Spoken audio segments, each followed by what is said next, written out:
When I started hearing about this, I was like, hold on. Like, I was just so fascinated that you guys were doing this. I've also been like incredibly fascinated by with what Matt Cardona has done since departing from WWE, to doing death matches, to doing theater shows with you. I mean, this guy is like, I feel like he's really taking this like new lease on life to just do whatever he wants and like test your body, test your skills, test the things that you can do. So I think what you guys are doing is just so amazing. And that's great that Kudos. you, thank you. And that's great that you see that about him, because we all saw that, because it's two worlds coming together, and his work ethic, but it all comes down to storytelling. And that's what's so Mm-hmm.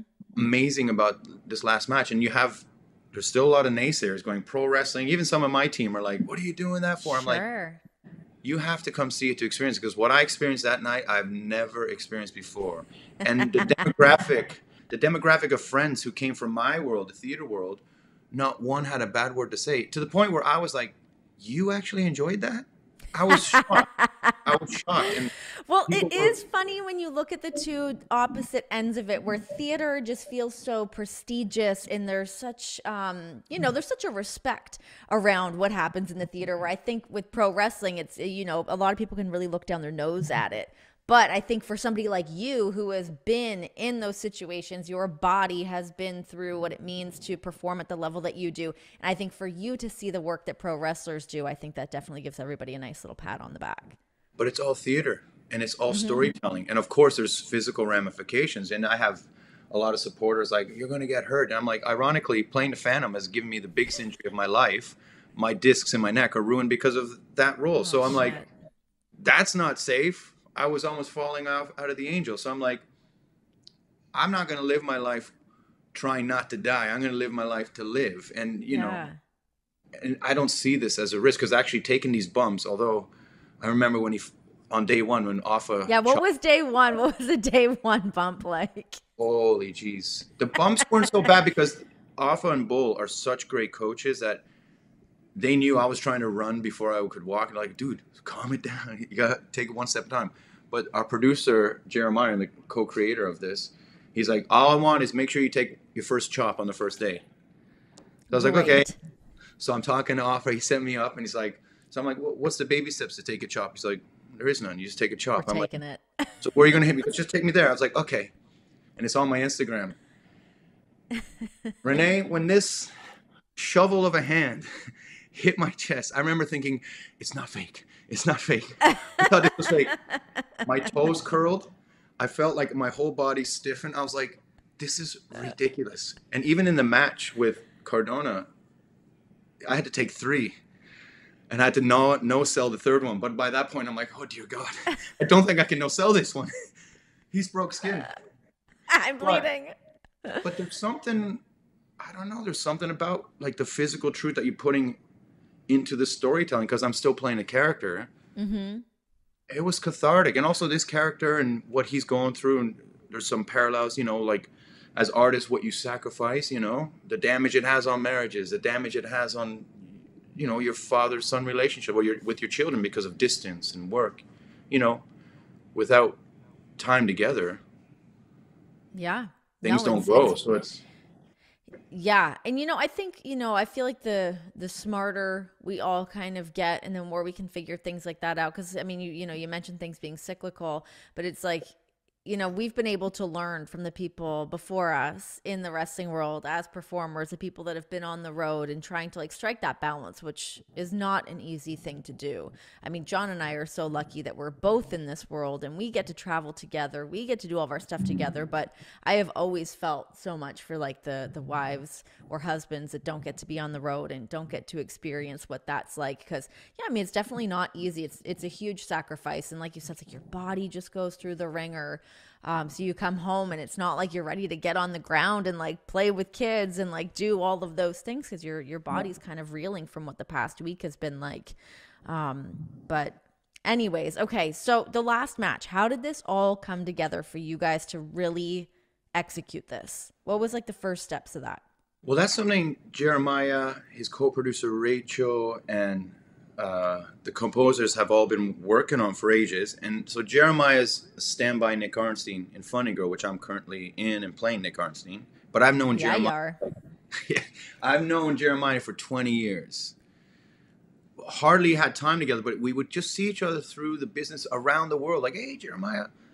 So Jeremiah's like the salt of the earth, one of the nicest guys. So we're hanging out in my dressing room before one show, and he's telling me about this project, this pro wrestling musical. I'm like, what? I used to be a big pro wrestling fan. I sort of fallen off the rails, but now I'm really back into it since Triple H has taken over and seen all this old school meets new school coming together. I'm like, oh, this product is, within the last 3 weeks, I'm like, reinvented themselves. Yeah.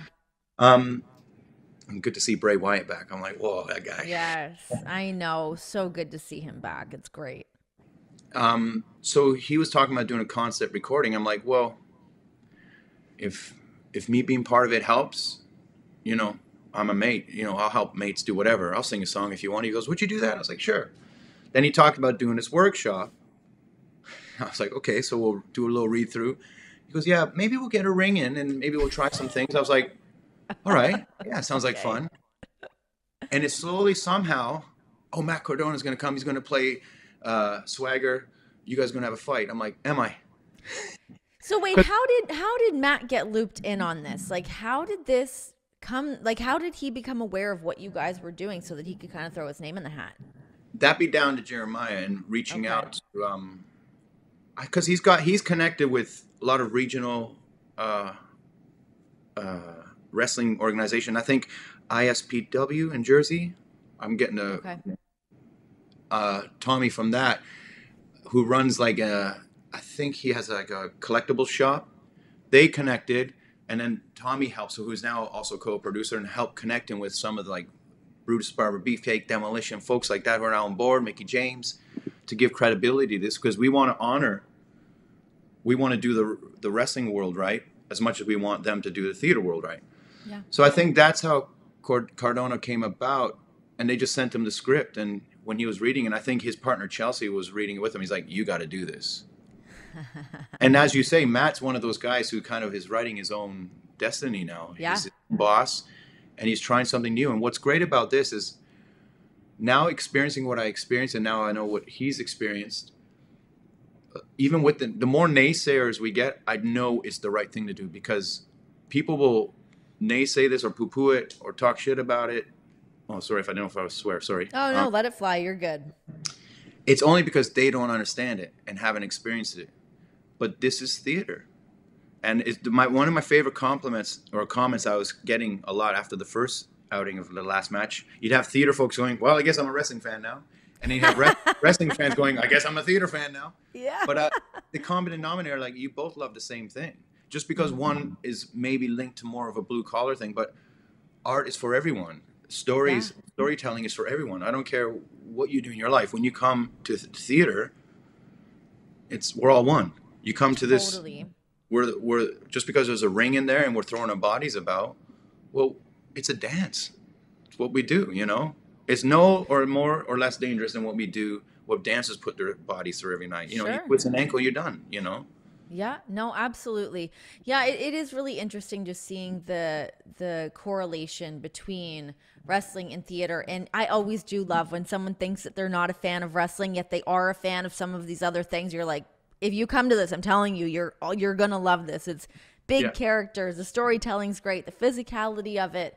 I always find it so fascinating, and I feel like my respect for what all these athletes do just like continues to grow the more time I get to spend with people, and the more you see like curveballs thrown at people and they just have to figure it out there. Who was the biggest surprise to you of somebody that jumped over to the other side that decided they were a wrestling fan? It would be most of my cast from Funny Girl that came. Yeah. How do we get Leah Michelle out to a show? Can we do that? You know, I'm working on it. I'm going to see her today. I'm like, Leah, come on. You're going to love it. Like, it's folks like that. But you know what? She's been so supportive. She's like, how was the wrestling thing? She goes, this sounds amazing. Like, so she hasn't been one of the naysayers. Yeah. Yeah. I'm like, we got to get you out to this.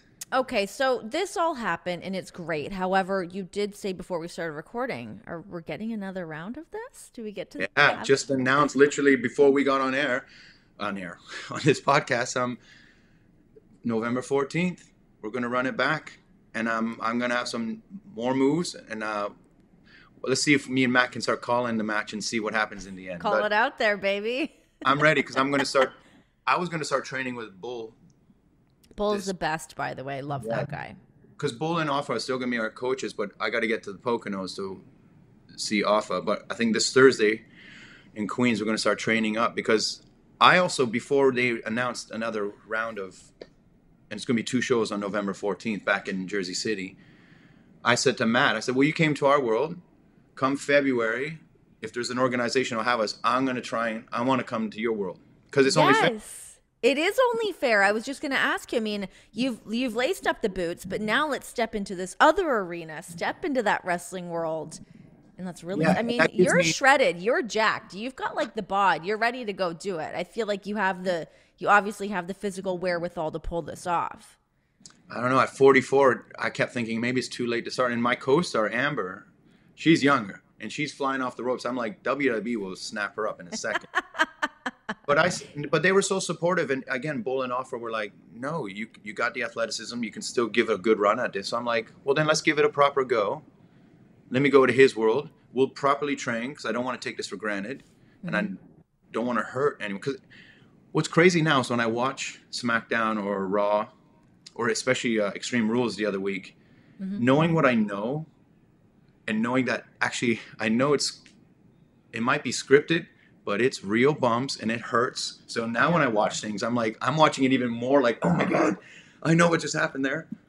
I don't know how they do it. Matt Riddle going off the top. It's scary. There's so many times when I watch my husband wrestle that I'm like cringing. Even like you said, like taking a chop. Sometimes you're out there in that arena and you hear that connection. Even though it is super common, we hear it, we see it all the time. It still makes me like tense a little bit where I'm like, oh my God. Have you seen Shane and Gunther go at it? I'm like, that is not fake. That's for us, you know? Yeah. Oh my gosh, I know, it's crazy. Well, I cannot wait to see you step into a like real wrestling ring with a real wrestling crowd. I know you guys would have had a great combination of theater folk and wrestling folk at the last match, but I think when you go to like the full wrestling crowd, just but the chant, I get the chants going. Yes, I remember the second show, the one who's playing like the boss. He was doing the scene with Matt, and Matt's great at like, and what was great about the audience, they knew when to be pantomime and then when to listen. Like I thought my duet with Amber, which is like a 7-minute duet, I thought people would check out at that point, or the wrestling fans would be like, "Come on, where's the action?" You could hear a pin drop. They came for the ride, so the respect was amazing. Oh, that's so cool. But then there was times where it'd be like, "You suck," and then I love how Matt plays the villain, because he plays like the chicken shit villain. So good, yeah. He's like, I don't suck. He doesn't threaten him. He's more put off that I don't suck. But then when the boss left, the crowd turned on him, and all he hears is, "You suck too. You suck too." And rattle him a bit. I'm like, no, this is a rite of passage. That means they are with you. It is a rite of passage. It's true. Yeah. No, it's totally true. That's so fun. Okay, so November 14th, 2 shows, Jersey City. It's officially announced. It's out there, so people better snap up their tickets right away to get eyes on that. Spend a whole day there. We'll have a blast. Yeah. Oh my gosh, so great.